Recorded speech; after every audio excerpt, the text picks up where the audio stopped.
looks something like this, it's hard to imagine how an animal that hunts for its food can get by.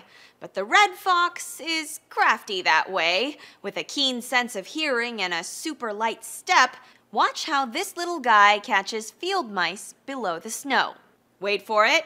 He hears one and look at him go, leaping into the air and diving right in for his next meal. Now, he often comes up empty-handed, or should we say empty-mouthed, but he's persistent. Scientists think the red fox might use the North Pole's magnetic field, in addition to his acute senses, of course, when going on the snow-filled hunt. Red foxes are omnivores. They'll eat pretty much anything, from hundreds of animal species to a couple plant species.